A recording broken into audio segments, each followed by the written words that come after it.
كما شاهدنا في المقطع السابق لسلسلة تفريخ الطيور العامة، بعد قيامنا بغسل البياضات وتثبيتها وجمع الأزواج مع بعضها والبدء في نظام غذائي معين، تمت الآن ظهور علامات تجهيز الطيور للتفريخ وتجهزها لذلك.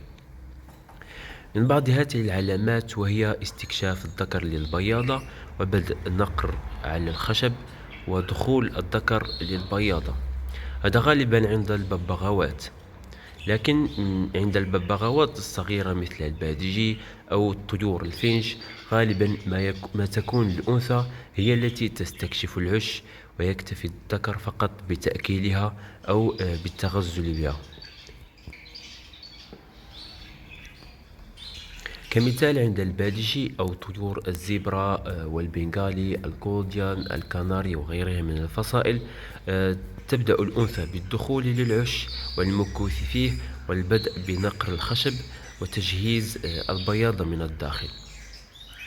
ثم تبدأ ظهور علامات جديدة أخرى وهي التزاوج، بحيث يبدأ الزوج بالتزاوج قبل وضع البيض من أسبوع إلى تقريبا 10 أيام قبل وضع أول بيضة.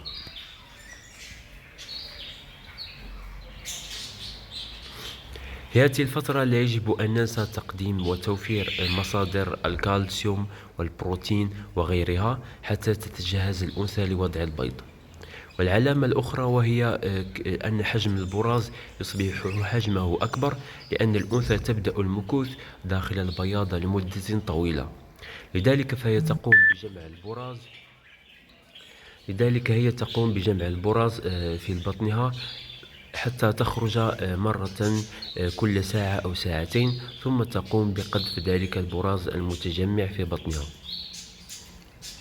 من العلامات الأخرى عند الببغاوات الكبيرة وهي تغزل الذكر، بحيث يقوم بالبدء بالنقر في مخرج البياضة والبدء بالتغريد بشكل كثيف وبصوت عال، ويقوم بإخراج الأنثى من البياضة والسقوط إلى أرضية القفص وفتح جناحيه، لأنها تعتبر هذه كرقصة تزاوج أو تغزل من الذكر.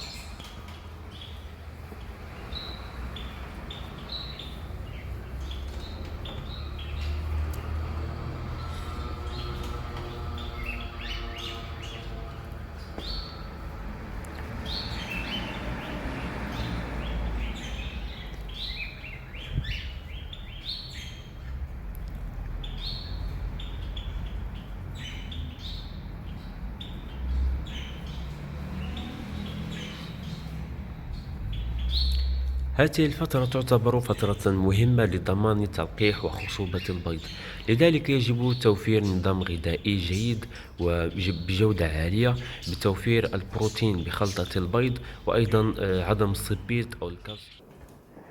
تقريبا بعد أسبوع إلى 10 أيام من وضع البيض يمكن أن تشاهدوا المقاطع الخاصة بطريقة فحص البيض لمعلومات أكثر، لكن هنا سوف نشرح فقط الطريقة الخاصة بفحص البيض بسرعة.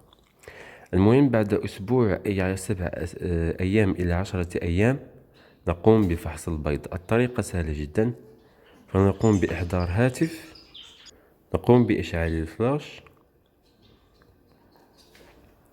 نقوم بالنقر على البياضة حتى تخرج الأنثى،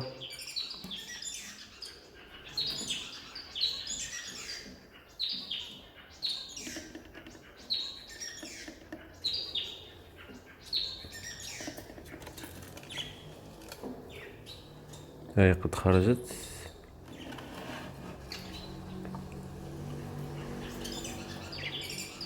ثم نمسك الفلاش ونأخذ البيض، نقوم بإمساك البيض في الجهة المقعرة أي الجهة الأكبر، نقوم بتعريضها للضوء كما تشاهدون هنا.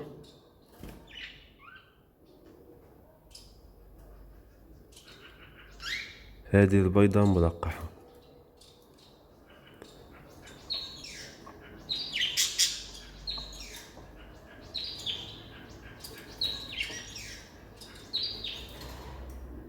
هذه البيضة أيضا ملقحة، ويمكنكم رؤية الأوعية الدموية داخلها.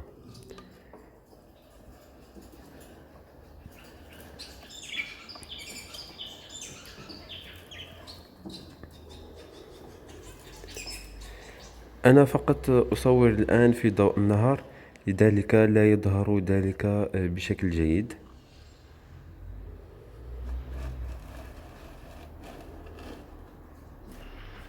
هذا كان توضيح فقط لطريقة فحص البيض.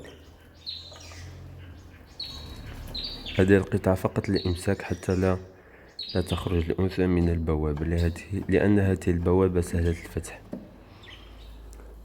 نفس الطريقة التي نستعملها عند البادجين نستعملها عند طيور الكوكتيل، وأيضا عند البنغالي أو الزبرة أو الطيور بكل أنواعها أو بكل الفصائل. نستعمل نفس الطريقة، فنمسك البيضة على شكل مقعر، نعرضها للفلاش. إذا كانت بها أوعية دموية فهي ملقحة، أما إذا كانت صفراء فيدل على أنها غير ملقحة. وإذا لم يكن بها أوعية دموية وبها اصفرار بسيط أو بني، لون بني، يعني أن الجنين قد مات في مرحلة التكون. بالنسبة في مرحلة وضع البيض، يجب أن نقدم البيض بشكل يومي حتى تكمل الأزواج وضع البيض.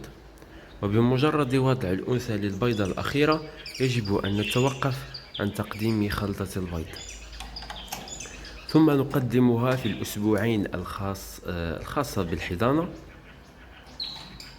فنقدمها فقط مرة واحدة أو يومين على الأكثر في الأسبوع فقط، لأنه في هذه الفترة الزوج ليس بحاجة للبروتينات أو ما يجاوره. لذلك الزوج في هذه الحالة نقدم مرة في الأسبوع أو مرتين حتى نتجنب ظهور مشكل التشحيم عند الأنثى أو الذكر، لأنهما في هذه الفترة تعتبر فترة حضانة. لذلك سوف تأكل الأنثى كثيرا ثم تدخل للحضانة، بذلك سوف تتشحم وتكتسب دهون بسرعة، وهذا ما لا نرغبه. وأيضا نتوقف عن تقديم الفيتامينات المتنوعة أو الكالسيوم، بحيث نكتفي بتقديم الكالسيوم مرة في الأسبوع فقط قبل الفقس. ثم في قبل ميعاد الفقس بيوم أو يومين نبدأ بنظام غذائي جديد، وهو ما سنتحدث عنه في المقطع التالي.